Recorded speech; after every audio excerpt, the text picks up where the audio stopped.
स्वामी विरजानंद जी ने महर्षि दयानंद को क्या कहा कि पहले जो जानते हो उसको पहले यमुना में बहा दो, तब आपका रूपांतरण कर सकता हूं मैं, शर्त यही है। और उन्होंने बहा दिया। उन्होंने बहा दिया तो एक प्रज्ञाचक्षु व्यक्ति से उस व्यक्ति ने वो सब जान लिया। ठीक है, उन्होंने समाधि भी लगाई, ध्यान धारणा पुरुषार्थ सारी योग साधनाएं स्वयं की, लेकिन उस व्यक्ति से उन्होंने दिशा दी। जो वेद का पुनरुद्धार हुआ उसकी ज्योति कहां से जली? वो वेद की खोज में घर से नहीं निकले थे महर्षि दयानंद, वो तो शिव की खोज में और मृत्यु को पाने के लिए, मृत्यु के रहस्य को जानने के लिए घर से निकले थे। ये वेद वाला कॉन्सेप्ट कहां से आ गया? स्वामी विरजानंद जी से। और सृष्टि ना कुछ काम किसी को निमित्त बना लेती है। मतलब जब इस प्रकृति ने भी, सृष्टि ने भी, कुदरत ने भी ये देखा कि वेदों का उद्धार होना चाहिए, तो उस व्यक्ति को निमित्त बना लिया। वो घर से नहीं वेद पढ़ने के लिए निकले थे, वेद तो उसके पिता ही पढ़ा रहे थे। यजुर्वेद तो घर में ही उनको स्मरण करवा दिया था, उधर रुचि नहीं थी उनकी। लेकिन प्रकृति ने उनको क्या बना लिया? निमित्त बना लिया। और जो वेदों का काम अधूरा छोड़ा महर्षि दयानंद ने, उसको फिर, क्योंकि उस समय इस प्रकार के संसाधन नहीं थे मास तक पहुंचाने के लिए, टेक्नोलॉजी के उनके पास संसाधन नहीं थे उस समय, कितना समय भी नहीं था, क्योंकि बहुत जल्दी उनको जाना पड़ा। कुछ और जीते वो 10, 20, 50 वर्ष तो हो सकता है बहुत ज्यादा काम कर पाते। तो फिर उस कार्य को जो अधूरा पड़ा था, प्रकृति को पूरा करवाना ही था, तो उन्होंने फिर उसी परंपरा में एक व्यक्ति को निमित्त बना लिया, श्रद्धेय स्वामी जी महाराज। अगर ये बोर्ड अगर नहीं कहेंगे, अब तो मतलब पूरी संभावना है कि ये बन ही जाएगा। तो जैसे आज योग मास तक पहुंच गया, एक एक व्यक्ति तक, तो लगता है कि अगले लगभग 20 वर्ष में वेद भी मास तक पहुंच जाएगा। तो ये प्रकृति करवाती है, ये भगवान किसी को निमित्त बनाता है, और उसमें आप में से भी बहुत सारे निमित्त बनेंगे। पता नहीं आप में से भी किस किस को चुन रखा है ईश्वर ने। तो जैसे ही हम समर्पित होते हैं ना, तो भगवान हमें चुन लेता है फिर। तो इसलिए यहां पर शब्द आया समित पाणी। वो समित पाणी होकर के प्रजापति के पास गई। समर्पण का भाव पहले होना चाहिए। कितने भी साधारण गांव के व्यक्ति के पास बैठे हो आप, एक किसान के पास बैठे हो, लेकिन अपना सारा व्याकरण, दर्शन, उपनिषद साइड में रख के जाना, तो कुछ ना कुछ लेके आओ कि आप उस किसान से।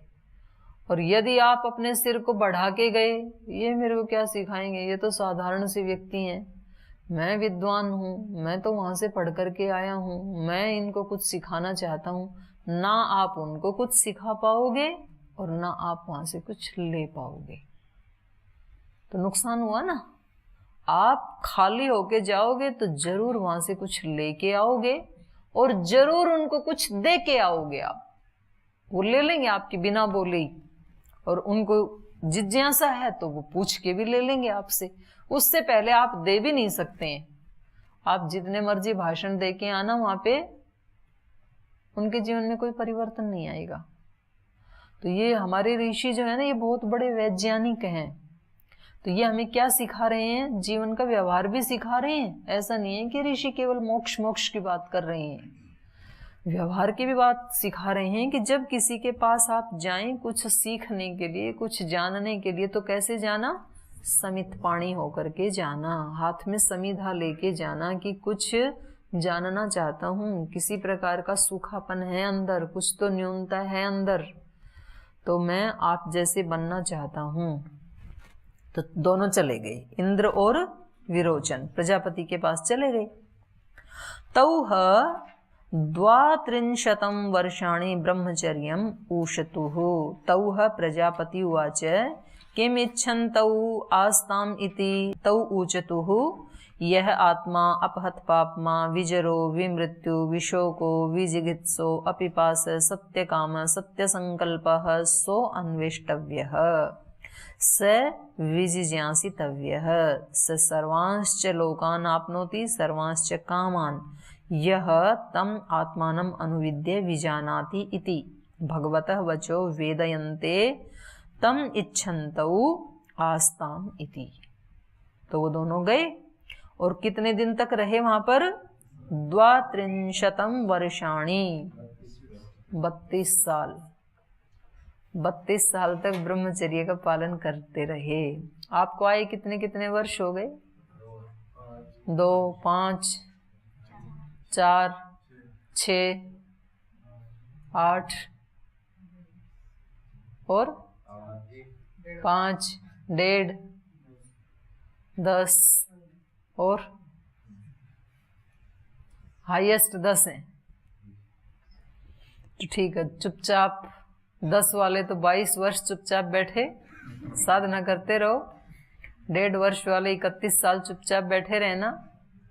तो अभी 32 वर्ष जब तक ना हो जाएं तब तक तो आपको कुछ बोलना ही नहीं है। तौ है 32 वर्षाणि ब्रह्मचर्यम उषतो, तो दोनों 32 वर्ष तक ब्रह्मचर्य पूर्वक वहां रहते रहे, उन्होंने निवास किया। तौ प्रजापति उवाच, 32 साल के बाद सुध ली, तब तक तो गुरुजी ने पूछा ही नहीं।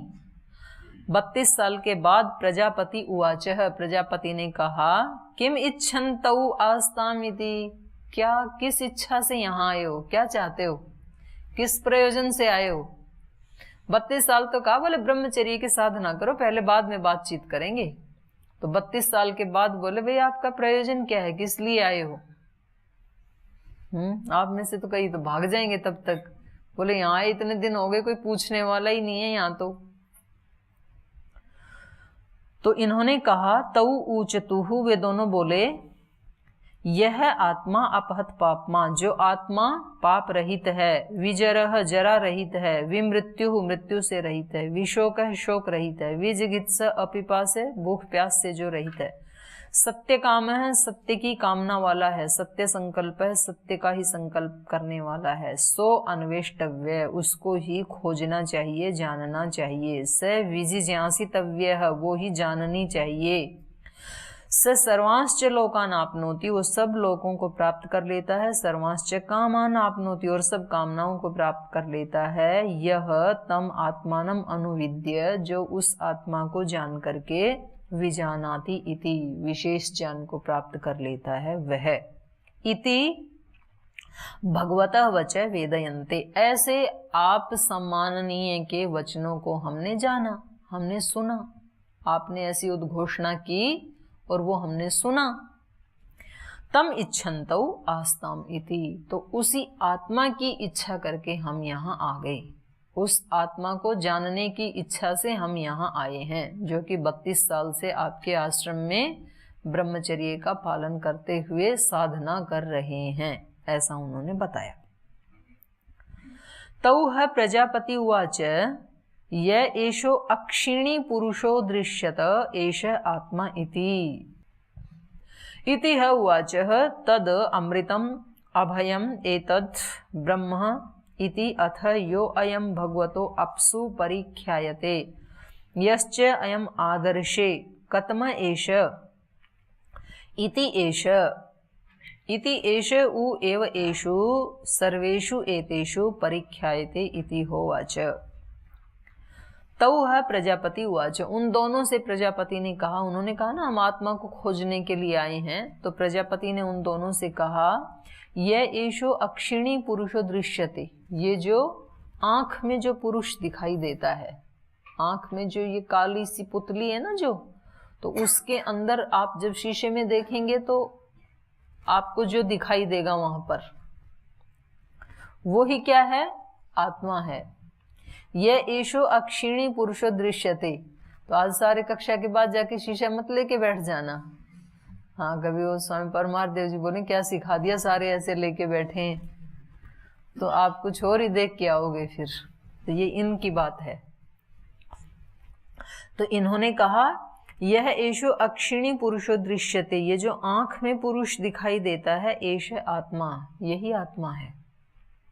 इति होवाच, ऐसा उन्होंने कहा गुरुजी ने, प्रजापति ने। और वो आत्मा कैसा है, तद अमृतम अभयम, वो अमृत है, अविनाशी है, उसका विनाश नहीं होता है। अभयम, वो भय रहित है, आत्मा को कभी किसी का भय नहीं होता है। एतद ब्रह्म, और यही ब्रह्म है जो आपकी आंख से झांक रहा है। ये पहले भी आया था ना, पढ़ा था ना आपने, कि इसको झरोखा बताया था कि जैसे कोई महल में बैठ करके झरोखे से बाहर झांक रहा हो, ऐसे ये जो ब्रह्मपुरी है इसमें बैठा हुआ ब्रह्म कहाँ से झांक रहा है? आंख के माध्यम से बाहर झांक रहा है, सारे इसको देख रहा है, ब्रह्मांड को, और ब्रह्मांड वाले उसको देख रहे हैं, बाहर वाले उसको देख रहे हैं। तो जो झरोखे में है उसको बाहर का सब कुछ दिखेगा, लेकिन बाहर वालों को वो बहुत ध्यान दें तो थोड़ा सा दिखेगा, नहीं तो नहीं दिखेगा झरोखे में से। तो ऐसा ये ब्रह्म है, ये इन आंखों के माध्यम से पूरे विश्व को देख रहा है, लेकिन पूरा विश्व उसको नहीं देख पाता है।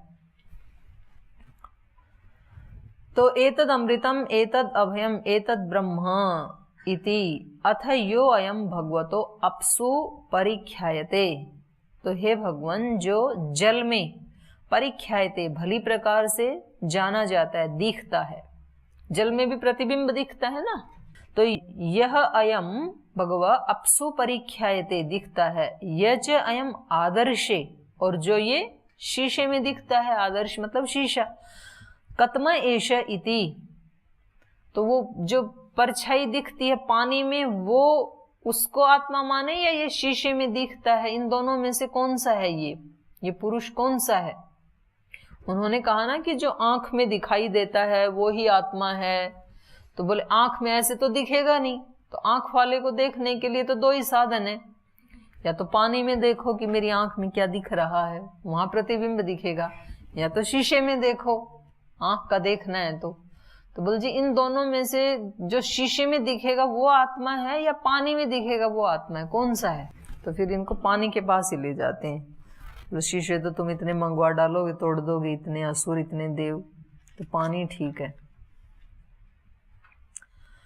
उदशरावे आत्मानम अवेक्ष्य यद आत्मनो न विजानीथ तन्मे प्रब्रूतम इति तौह उदशरावे अवेक्षांचक्राते तौह प्रजापति उवाच किं पश्यथ इति तौह ऊचतुः सर्वम् एव इदम् आवां भगव आत्मानं पश्याव आलोमभ्य आनखेभ्यः प्रतिरूपम इति। उदशरावे पानी के बर्तन में, उद माने पानी, शराव माने कटोरा, तो पानी का कोई बर्तन। उदशरावे आत्मानम अन्वेक्ष्य, तो पानी के कटोरे में अपने आप को देख करके, अपना प्रतिबिंब देख करके, उदशरावे आत्मानम अवेक्ष्य यद आत्मनः न विजानीथ तत् मे प्रब्रूतम। तो कह रहे हैं भली प्रकार देख करके जो आत्मा के विषय में न विजानीथ, जो नहीं जान सका, तत् मे प्रब्रूतम, तो वह मुझे बताओ। इति तौह उदशरावे आवेक्षांचक्राते, तो उन दोनों ने उस जल के कटोरे में आवेक्षांचक्राते अपने अपने चेहरे को देखा। तौह प्रजापति उवाच, तो उन दोनों से प्रजापति ने कहा किम पश्यथ, क्या देख रहे हो, क्या दिखाई दे रहा है कटोरे में आपको? किम पश्यथ इति तौह ऊचतु सर्वमेव इदम आवाम भगव, तो तौह ऊचतु दोनों ने कहा कि सर्वमेव इदम, सब कुछ पूर्णतया, मतलब जो कुछ यहाँ है शरीर में वो सब यहाँ पानी में प्रतिबिंबित हो रहा है, दिखाई दे रहा है। सर्वम एव इदम आवाम भगव आत्मानं पश्यावह, हम अपने स्वरूप को पूर्ण रूप से देख पा रहे हैं, सब कुछ दिखाई दे रहा है। कहाँ से? आलोमभ्य आनखेभ्य, लोम से लेकर के नख तक, मतलब छोटे छोटे रोम भी उसमें दिखाई दे रहे हैं, एड़ी से चोटी तक पूरा का पूरा सब कुछ दिखाई दे रहा है। और सूक्ष्मता की दृष्टि से देखें तो लोम और नख, नाखून को कहते हैं ना नख, तो लोम और नाखून भी, मतलब सब कुछ दिखाई दे रहा है, सूक्ष्म से सूक्ष्म, जैसा बाहर दिखाई दे रहा है ना वैसा ही अंदर भी दिखाई दे रहा है, वो सब देख रहे हैं। सर्वम एव इदम आवाम पश्चाव भगवः आत्मानम आ लोमभ्य आ नखेभ्य प्रतिरूपम इति। बिल्कुल हमारा ही प्रतिरूप है वो जो दिखाई दे रहा है, प्रतिबिंब है, बिल्कुल हूबहू वैसा का वैसा दिख रहा है। तौह प्रजापति उवाच साधु अलंकृतौ सुवसनौ परिष्कृतौ भूत्वा उदशरावे अवेक्षेथाम इति। तौह साध्वलंकृतौ सुवसनौ परिष्कृतौ भूत्वा उदशरावे आवेक्षान् चक्राते। तौह प्रजापति उवाच किं पश्यथ इति।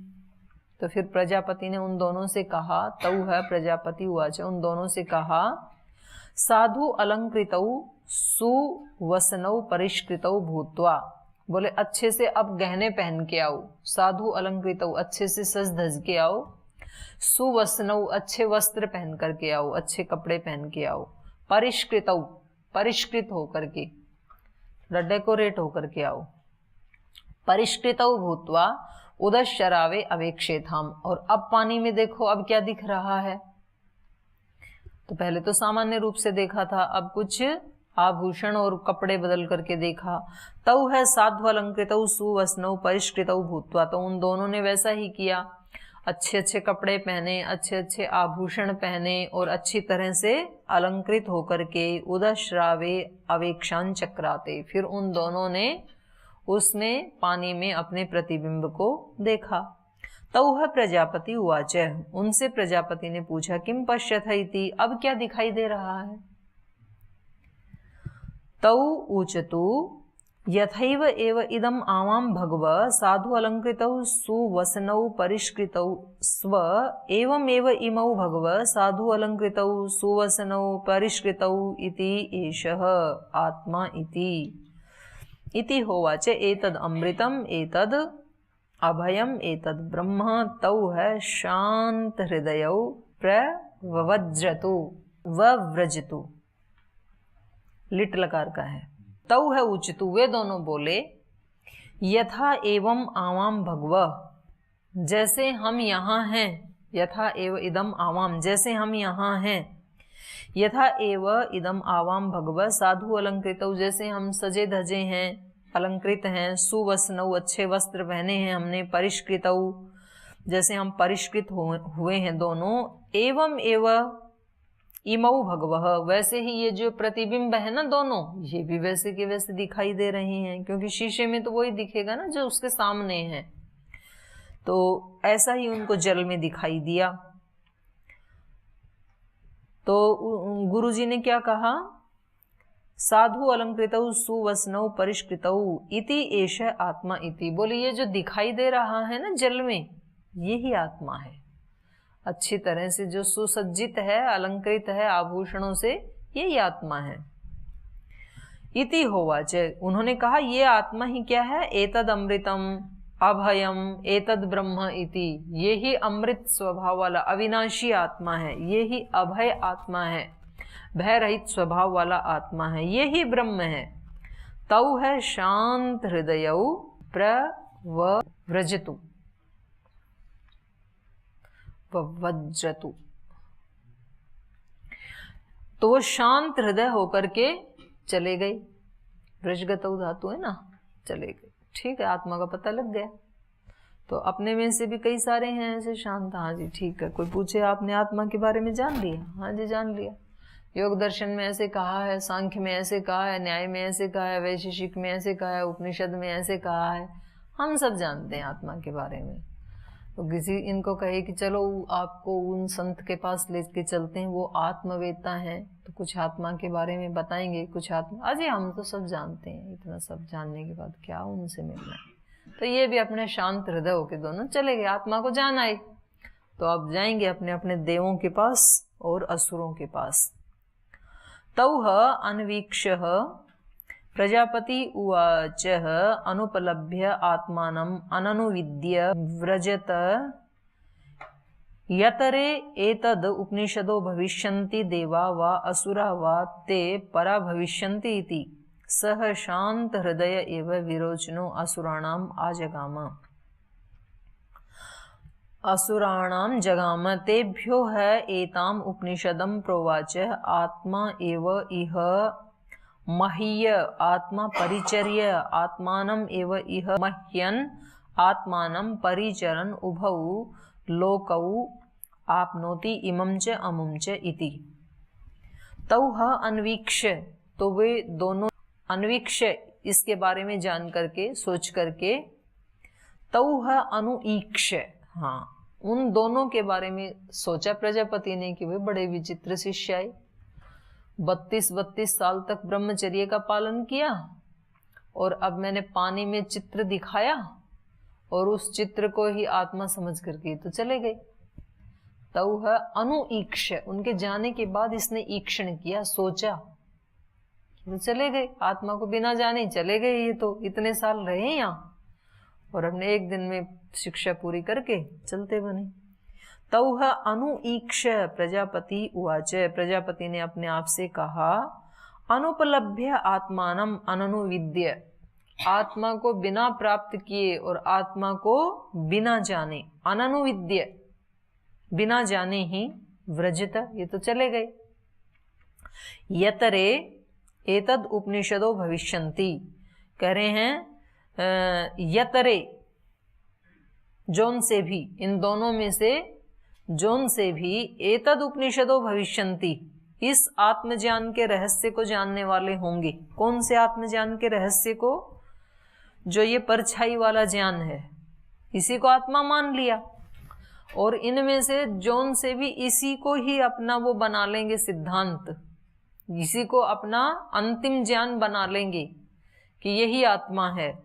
तो वो क्या होंगे? देवा व असुरा व, दोनों में से चाहे कोई से भी हो, ते परा भविष्यन्ति, वो हारेंगे, पराजित होंगे, क्योंकि ये तो आत्मा था ही नहीं, ये तो क्या था? शरीर की परछाई थी।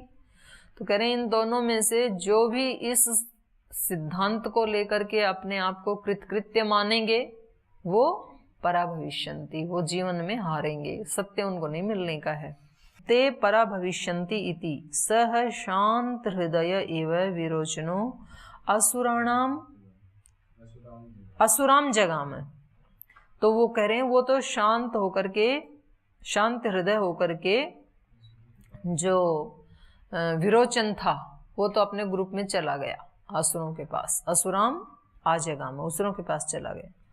तेभ्यः एताम उपनिषदम प्रोवाच, और उन सारे असुरों को इसी रहस्य को उसने बता दिया। भाई मैं आत्मा का ज्ञान लेके आई हूँ, इकट्ठे हो जाओ आप, मैं बताता हूँ आत्मा क्या है। तो वही उसने परीक्षण किया होगा वहां पे कि पहले सामान्य रूप से पानी में देखो तो सबने देखा होगा, फिर बोले अभी अलंकृत होके आओ, तो अलंकृत होके आए, तो बोले यही आत्मा है, यही अमृत है, यही ब्रह्म है, ऐसा उसने बता दिया। तो एताम उपनिषदम प्रोवाच आत्मा एव इह मह्य, और उपदेश क्या किया? भाई आत्मा ही इस संसार में महिमाशाली है, आत्मा की ही महिमा है। मह्य माने महिमा वाला, महिमाशाली, पूजनीय, आदरणीय। आत्मा एव इह मह्य, आत्मा परिचर्य, आत्मा ही क्या है? परिचर्या करने योग्य है, माने ढूंढने योग्य है। आत्मा परिचर्य आत्मानम एव इह मह्यन, इस आत्मा की महिमा को ही महत्व देते हुए, आत्मानम परिचरन, इस आत्मा का ही परिचरण करते हुए, इसी की सेवा आराधना करते हुए, उभौ लोकौ आपनोति इमं च अमुं च, इसी आत्मा की महिमा को जानते हुए, इसी की सेवा करते हुए, इसी को महत्व देते हुए दोनों लोकों की प्राप्ति हो जाती है, इस लोक की भी और उस लोक की भी। तो इनकी दृष्टि में आत्मा क्या है? शरीर और शरीर की परछाई।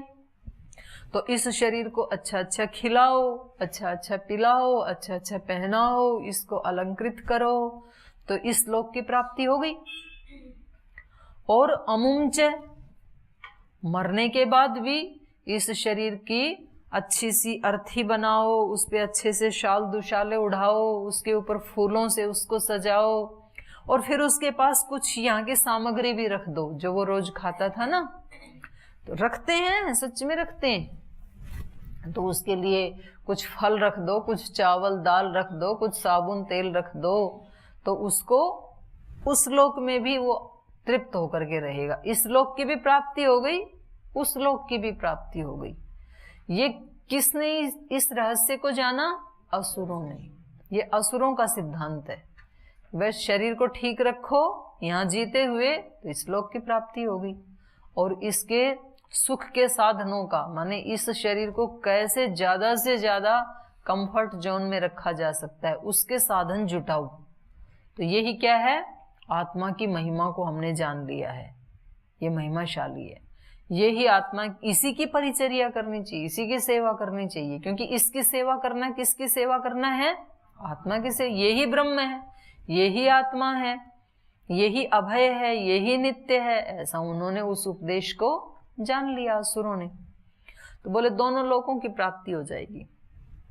तो विरोचन उनके गुरुजी बन गए, ऐसा उपदेश लेकर के आ गए। तस्माद् अपि अद्य इह आददानम अश्रद्दधानम अयजमानम आहु असुरो बत इति असुराणाम ही एष उपनिषत् प्रेतस्य शरीरम भिक्षया वसनेन अलंकारेण इति संस्कुर्वन्ति एतेन ही अमुम लोकम जेष्यन्त मन्यन्ते। तो कह रहे हैं इसलिए तस्मात् अपि अद्य इह, कह रहे हैं आज तक भी, तस्मात् अपि अद्य इह अददानम, दान न करने वाले। असुर जो है वो दान नहीं करते हैं, देवता दान ही करते हैं। देवता कस्मात्, देवता दानात्, दान करने के कारण ही वो देवता हैं। और ये असुर क्यों हैं? क्योंकि ये देते नहीं है। अददानम, ये दूसरे को नहीं देते। क्यों नहीं देते? ये कहते हैं सब कुछ तो यही तो है, इस शरीर को दो, यही ब्रह्म को देना है, तो दूसरे को क्यों देना है? तो कह रहे हैं तस्माद् अपि अद्य इह, इसलिए आज तक भी यहां पर अश्रद्दधानम, अददानम, अश्रद्दधानम, अयजमानम आहु। इसलिए ये असुर आज भी कैसे हैं? अददानम, न देने वाले, वो नहीं देते हैं किसी को भी। अश्रद्दधानम, श्रद्धा भी नहीं रखते हैं किसी के प्रति, क्योंकि वो तो दूसरे को मानते ही नहीं ना। ब्रह्म आत्मा सब अपने इस शरीर को ही मानते हैं। इसलिए अददानम, अश्रद्दधानम, अयजमानम, यज्ञ न करने वाले, यज्ञ भी नहीं करते हैं, क्योंकि यज्ञ की तो मूल आत्मा ही क्या है? दूसरे के लिए देना, तो देना ही पड़ता है। और दे करके भी वो भी दूसरों के लिए है। इदन न मम, ये और कहना पड़ता है साथ में, मेरा है ही नहीं तो मैं दूंगा भी क्या। तो ये क्या करते हैं? अयजमानम, ये यजन न करने वाले आहुहु कहे जाते हैं। आज भी उन लोगों को ही असुर कहा जाता है। आसुर बत इति, निश्चित रूप से आप उनको असुर जाने। आज भी जो अददानम, अश्रद्दधानम, अयजमानम आहु, जो आज भी अश्रद्धालु हैं, श्रद्धा नहीं रखते हैं, यज्ञ नहीं करते हैं, और जो किसी को कुछ देते नहीं है, वो क्या है? असुरी हैं। उनको निश्चित रूप से असुर ही जानना, क्योंकि इनका तो क्या हो गया? एषा ही उपनिषद प्रेतस्य शरीरस्य भिक्षया वसनेन अलंकारेण इति संस्कुर्वन्ति। क्योंकि इनका तो उपनिषद ये, इनका सिद्धांत ये, इनकी विचार शैली ही किस पे टिकी हुई है? देहवाद पे टिकी हुई है। देह को ही आत्मा मान लिया ना, देहात्मवाद, देह को ही आत्मा मानते हैं ये तो ऐसा ही उपनिषद, यही इनकी उपनिषद विचार शैली है इनकी। प्रेतस्य शरीरम, जो प्रेत शरीर है उसको भिक्षया वसनेन अलंकारेण, भिक्षा से, भिक्षा माने खाने पीने की वस्तुएं, वसनेन वस्त्रों से, अलंकारेण आभूषणों से, संस्कुर्वन्ति सजाते हैं। और सोचते क्या है? एते नहीं, इससे ही अमुम लोकम जेष्यन्त, उस लोक को भी हमने जीत लिया है, ऐसा मन्यन्ते, ऐसा वो मानते हैं। तो ये और कल इस प्रसंग को हम आगे पढ़ेंगे, आगे बढ़ाएंगे। आज समय हो गया, पाठ को यहीं विराम देते हैं।